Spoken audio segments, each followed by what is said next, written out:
जिस क्षेत्र में हमेशा से सूखा रहता हो उसी क्षेत्र में अचानक से बाढ़ का प्रकोप आ जाए तो सब दंग रह जाएंगे। क्या ये बाढ़ मानव निर्मित है या प्राकृतिक है?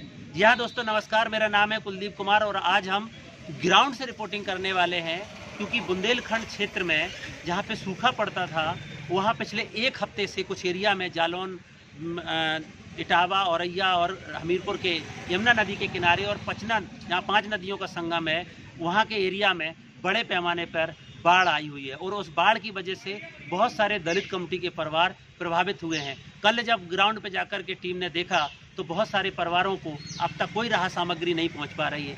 कई लोगों अपने बीमारी के इलाज के लिए परेशान हो रहे हैं, तो कुछ लोग अपने घर में खाने के लिए परेशान हो रहे हैं। इन सब को देखते हुए ग्राउंड रिपोर्ट पे हम आज बात करेंगे। तो चलते हैं जिला अधिकारी कार्यालय, जहां से बुंदेलखंड दलित अधिकार मंच और तमाम टीम के साथी एक ज्ञापन पत्र लेकर के पहुंचे हैं।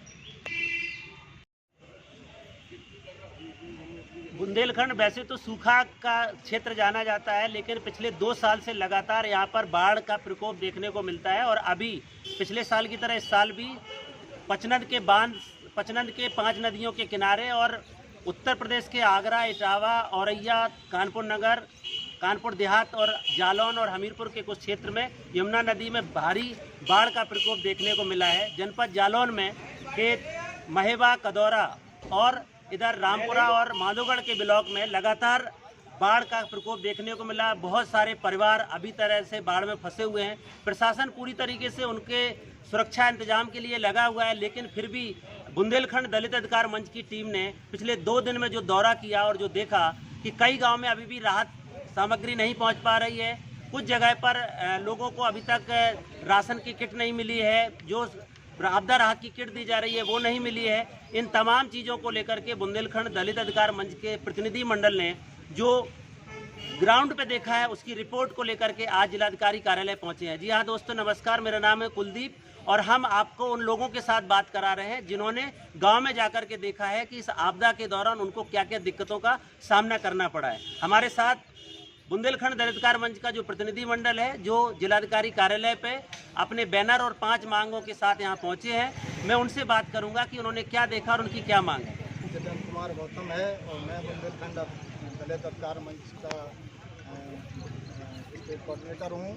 और मैंने पहले रामपुरा ब्लॉक में जाकर के देखा कि वहाँ कुसेपुरा, धनावली आदि ऐसे गांव हैं जो चारों तरफ से बाढ़ से प्रभावित हैं। और पिछले साल भी वहाँ पर बाढ़ आ गई थी और इस बार भी बाढ़ आई हुई है। तो वहाँ पर हमने देखा कि कोई भी शेल्टर होम नहीं है जो परमानेंट हो, जिससे लोगों को राहत, इस तरीके की आपदाएं जब आती हैं तो वो एक अच्छे जगह जाकर के ऊंचे स्थान पे आश्रय ले सकें। तो क्या मांग लेकर के आया? मैं सरकार से मांग यही लेकर के आया हूँ कि इन गाँवों में राहत सामग्री के साथ साथ एक शेल्टर और होम बनाए जाएं, जिससे लोग आपदा के समय वहाँ पर पहुँच करके आश्रय ले सकें। आपका क्या नाम है? जी, मेरा नाम मध्यम रानी है और मैं जालौन जिला से हूँ। और मैंने कल देखा जाके फील्ड में, कदौरा ब्लॉक में, महेवा ब्लॉक में। तो कौन कौन से गांव गए थे, क्या देखा? मैंने इकोना गई और लैला गई, तो वहाँ पे बाढ़ के जितने लोग हैं और देखा कि पूरा गांव पानी से घिरा हुआ है और लोग मतलब बोट पड़ी हुई है, तो उससे लोग जा रहे हैं, बीमार लोग पड़ रहे हैं। तो उनको ये नहीं है कि उनको दवाई भी उपलब्ध हो जाए और साधन की भी दिक्कत है। लोग बड़ी समस्या बहुत ज़्यादा गंभीर है। आपका क्या नाम है? मेरा नाम रविंद्र कुमार है। हाँ, आपने क्या किया? मैं कल रेला, इकोना और मगरौल इन गाँवों में गया तो सबसे बुरी कंडीशन इकोना में है। यहाँ 1.5 किलोमीटर तो रोड पर बोट चल रही है और एक सरकारी जो स्टीमर वहाँ पर है उसमें पेट्रोल ही नहीं है। मरीज ले जाने के लिए कम से कम 1.5 2 घंटे, क्योंकि वो बोट जब इधर आएगी इधर से उधर जाएगी, तो मरीज को 1.5 2 घंटे वहाँ रोड पे ही पड़ा रहना पड़ता है, तब कहीं उसे जाकर के सुविधाएँ मिल पा रही है।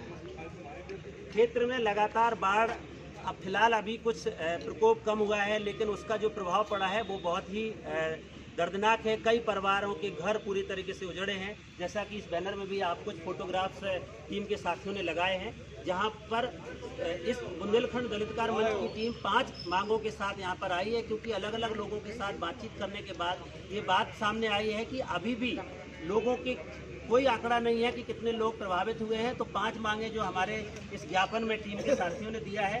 पहली मांग है कि जिले में सभी प्रभावित गांव और परिवारों का सर्वेक्षण किया जाए और उस अनुसार उनको राहत और मुआवजा दिया जाए। बाढ़ से प्रभावित परिवारों को तत्काल प्रभाव से राहत किट दिया जाए। गांव में जिन परिवारों के घर नष्ट हुए हैं उनको आवास दिया जाए और जिनकी फसल नष्ट हो गई है उनको फसल का मुआवजा दिया जाए। बाढ़ से प्रभावित परिवारों की खाद्यान्न व्यवस्था की जाए व पशुओं के लिए चारा पानी की व्यवस्था की जाए। जिन गांव में अभी तक जल भराव है वह आने जाने की व्यवस्था नहीं है, वहाँ स्टीमर की व्यवस्था की जाए और सभी प्रभावित परिवारों को आपदा राहत के पैकेट दिए जाएं। इन्हीं मांगों के साथ बुंदेलखंड दलित कार्य मंच की टीम जिलाधिकारी कार्यालय पे ज्ञापन सौंपने के लिए आई है। मेरा नाम कुलदीप है। Thank you. जी हाँ, तो देखा आपने कि लोग परेशान हो रहे हैं, राहत सामग्री उन तक नहीं पहुंच पा रही है, खाद्यान्न संकट हो गया है, स्टीमर नहीं पहुंच पा रही है, जो बीमार है उनका इलाज नहीं हो पा रहा है। तमाम मुसीबतों से 84 गांव के लोग जूझ रहे हैं और ये पूरे उत्तर प्रदेश के पूरा एक एरिया है जहां पे पानी छोड़ा गया है, जिसमें खास तौर से इटावा, औरैया, आगरा, जालौन, कानपुर नगर, कानपुर देहात का एरिया और हमीरपुर का एरिया, पूरा यमुना पट्टी और पचनन के बांध के आसपास के पचनन के जो 5 नदियों के आसपास के गांव हैं, वहाँ पे बहुत बड़ी पैमाने पर नुकसान हुआ है। सरकार से मांग करने के लिए लोग आए हैं। हमने आप सबके साथ इस चीज़ को इसलिए उजागर किया क्योंकि कई हजार दलित परिवार आज भी आस लगाए बैठे हैं कि उन तक राहत सामग्री पहुंच जाए। तो जो बुंदेलखंड दलित कार्य मंच ने सर्वे और तमाम मांगों को लेकर के किया है, हमारी भी सरकार से अपील है कि सरकार उन मांगों पर प्राथमिकता से गौर करे और तत्काल प्रभाव से उन पीड़ित परिवारों तक राशन पहुँचाए ताकि उनकी जीवन को बचाया जा सके। आज की कहानी में इतना ही। कल फिर एक नई कहानी के साथ मिलेंगे। तब तक के लिए नमस्कार। जय भीम, जय संविधान।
यार मैं बनाया